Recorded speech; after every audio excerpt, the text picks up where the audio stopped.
Hi friends, నేను మీకు ఈరోజు ఒక కొత్త వంటని పరిచయం చేయబోతున్నాను. ఎవరైతే ఉప్మాని ఇష్టపడరో అలాంటి వాళ్ళు కూడా చాలా ఇష్టంగా తింటారు.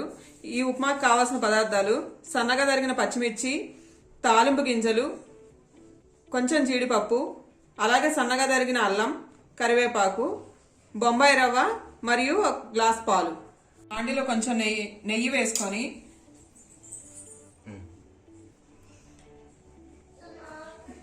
నేనైతే ఈ గ్లాస్ కొలతతో ఉప్మా రవ్వ తీసుకున్నాను.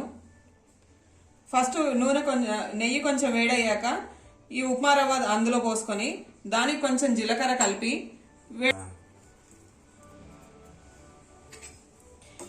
దోరగా వేయించుకోవాలి.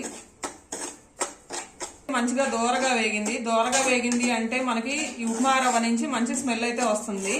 ఆ తర్వాత మనం స్టవ్ ఆపేసుకొని ఇది మొత్తం ఒక ప్లేట్లోకి తీసుకోవాలి.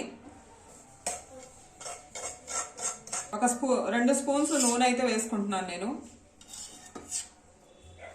తర్వాత తాలింపు గింజలు,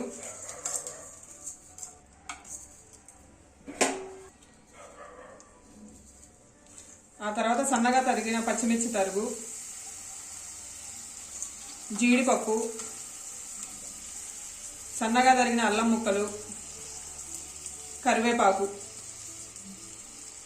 ఫస్ట్ మనం ఉప్పు వేసుకోకూడదండి, లాస్ట్ లో దించే ముందు మాత్రమే ఉప్పు వేసుకోవాలి. అందుకే ఉప్పు వేయట్లేదు. బాగా వేయించుకోవాలి దోరగా. వేగిన తర్వాత ఒక గ్లాస్ రవ్వకి 1 గ్లాస్ పాలు, 4 గ్లాస్ నీళ్లు పోసుకుంటున్నాను.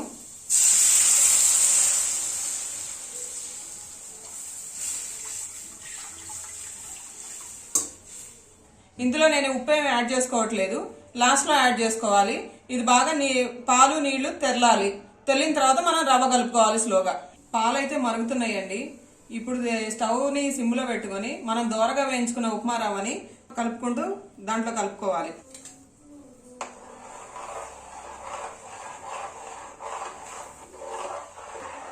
ఇలా చిన్నగా తిప్పుకుంటూ ఉప్మా దగ్గర పడేలా చూసుకోవాలి. దగ్గర పడుతుందండి. ఇప్పుడు మనకు కావాల్సినంత ఉప్పునైతే యాడ్ చేసుకోవాలి.